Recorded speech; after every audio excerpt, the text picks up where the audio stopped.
Una po, meron bang special reason na request na kayo na sabay-sabay at ano yung mensahe niya sa inyo na nabuo kayo ngayon sa inyong dalaw? Yes, oo, mga last month siguro yun, no? Nagsabi siya kay Veronica, kay Kitty na gusto niya sana na personal kami makausap. Kaming apat na magkakapatid at meron siyang mga sasabihin. So nag-schedule kami ngayon na nandito kaming tatlo during sa shift or sa time kung kailan na bibisita si Kitty. Sinunod namin yung schedule niya kasi siya yung may pasok sa school. So sumabay kami sa kanya. Tapos ayun, binigyan kami, nagpapasalamat kami sa ICC, sa detention unit dahil pinayagan nila na 4 na adults sabay-sabay na bumisita. Meron kasing limit sila sa pagbisita. But binigyan nila kami ng isang araw na sabay-sabay kami 4 na magbisita kay dating Pangulong Rodrigo Duterte. Ano pong mensahe niya sa inyong 4? Yung share niyo lang, hindi naman masyado personal. As a father, yun yung message niya bilang ama, personal na buhay namin at sa politika, no? Personal na buhay, buhay ng pamilya at buhay namin sa politika. So yun yung mga general topics na napag-usapan kanina. Anything you can share po, lalo na sa politika? Well, wala naman. Nothing about the future, no? No concrete plans about the future. Pero napapag-usapan lang kung ano yung mga nangyayari ngayon at ano yung posibleng mangyari bukas sa susunod na taon in 3 years from now. So yun yung mga napag-usapan kanina. VP Inday, what is the reaction of your father when he saw his 4 children for the very first time since his illegal detention inside the ICC detention facility? Masaya siya. He's been informed of it since Friday of last week, nung 3 na kami ang bumisita at sinabihan na siya na nag-aantay na lang ng isa. And Wednesday this week, meron kaming approved visit na kaming 4. So masaya siya na nakakausap niya kami. At medyo maingay kanina kasi 3 sabay-sabay, 4 sabay-sabay na nagsasalita. At some point, sinabi ni Basti na hindi na ako magsasalita kasi walang nakikinig sa akin. So, medyo siguro, na-miss niya yung ganon, na discussions, na labo-labo, sabay-sabay nagsasalita lahat. At masaya siya na nakabisita kami ng 4. VP Inday, how's the health situation of your father? Okay naman siya. Kanina, chinek namin siya. Minasahe siya for 1.5 hours ni Congressman Pulong Duterte. So, minasahe yung 2 paa niya. And then, inano yung circulation because napansin niya no, na medyo gray, ashen gray yung kanyang isang paa. So, minasahe ng maayos para maayos din yung circulation. Minasahe yung 2 arms niya, yung likod niya, yung kanyang leeg, minasahe din ni Congressman Pulong Duterte. And before kami pumasok, kinausap ako nung isang nurse. Sabi niya na kapag meron sabihin ko daw sa lahat ng mga bibisita na huwag daw siya bigyan ng snacks. Kasi merong vendo doon sa loob kung saan kami bumibili ng Coke Zero, ng soft drinks, ng juice. Huwag daw bumili ng snacks doon kasi sobrang taas ng kanyang sugar ngayon at gusto nilang pabilisin yung pagpapababa ng sugar. So pinagbawalan siya kumain pero inalaw naman siya sa kanyang Coke Zero kung mag-request siya. Basta ang sinabi lang nila is that minomonitor nila yung pagkain niya sa taas kaya wag siyang bigyan ng snacks dahil hindi nila ma-monitor ang sugar doon. Ay nakikita nila nagsispike yung kanyang blood sugar. So pinagsabihan kami wag mag-share ng snacks. VP, just to follow up on that, how do you feel personally when you saw all of your siblings together with your father to meet him for the very first time? Ako? Together with all of your siblings. Yes, personally, VP, sa'yo. How do you feel? Naisip ka na. First time pa natin na apat na since birthday. Sa pagbisita, VP. Wala akong feelings. Wala. Hindi ko naisip yon. Hindi ko naisip yon. Pero ang sa akin lang is that kung ano yung makapagpasaya sa kanya, yun ang gagawin. So, nag-request siya ng personal na pagkikita na kaming 5. So, binigay namin sa kanya yun. Thank you, VP. VP, first time kasi na nakapanayam kayo since the dismissal of the impeachment. No? Ano yung naging reaction niya and any advice si Tatay Digong sa inyo now that the impeachment was dismissed? Although there is a pending MR. Tagal na nun Wait lang. Na-inform mo siya, diba? Oo. I think, ano sinabi? Hindi kasi na-discuss yung impeachment. Ayun yung sinabi, extremely proud. Hindi kasi kami nagkausap nung dismissal ng impeachment.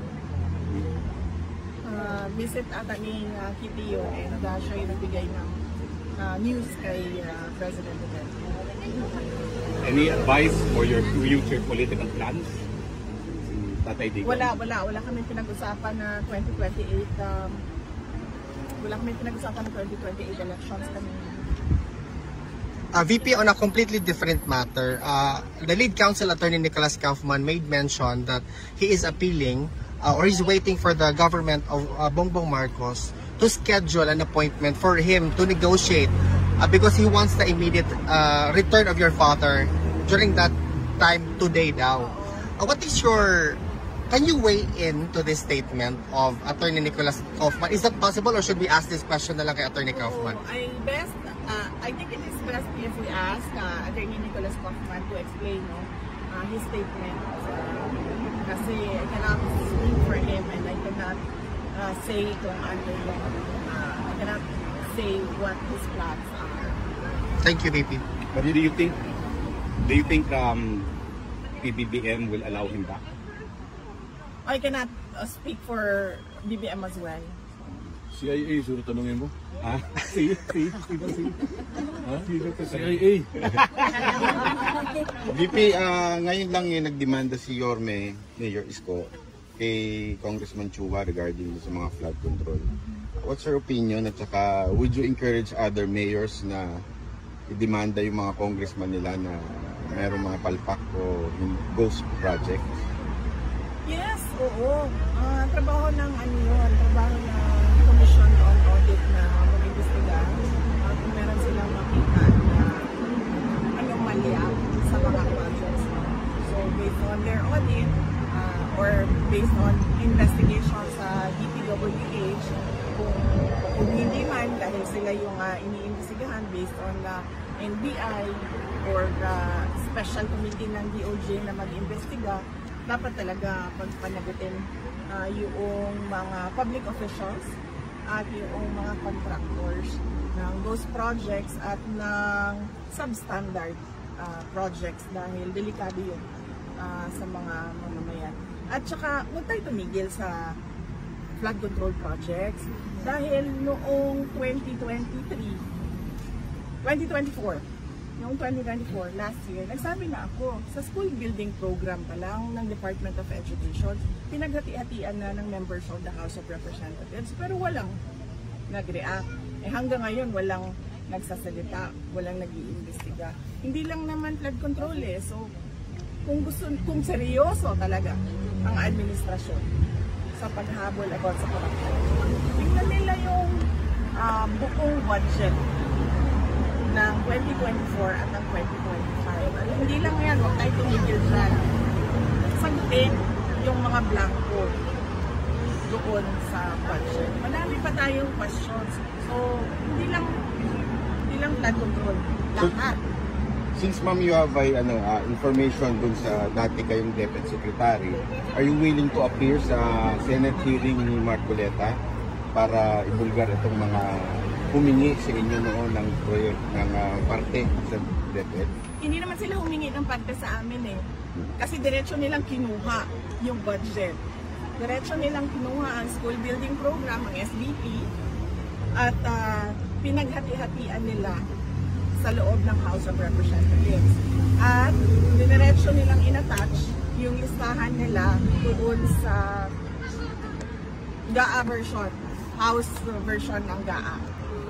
At inakyat nila sa Senate. In fact, during the Senate hearing ng Department of Education, lumabas yun at tinanong yun ni Senator J.B. Estrada. Pero nung nagsabi kami, at alam yun ni BBM, wala naman siya reaction eh. So, kaduda-duda kung bakit bigla ngayon meron tayong investigasyon sa flood control projects. Kung seryoso talaga sila, and si BBM alam niya yan, kasi governor siya dati, mayor ako dati. Alam natin lahat kung ano yung anomalya, ano yung korupsyon sa budget ng gobyerno, sa projects ng gobyerno.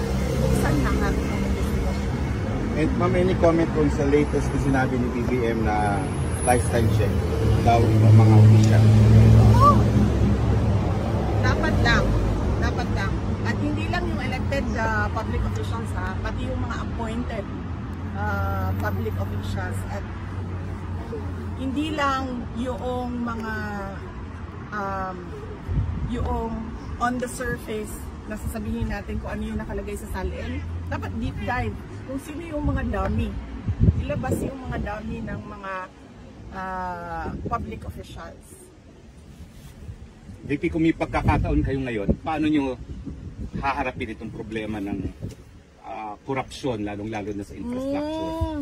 Yan yung sinasabi ko kanina na ayoko magbigay ng libreng advice sa administrasyon. Panoorin na lang natin sila sa circus nila.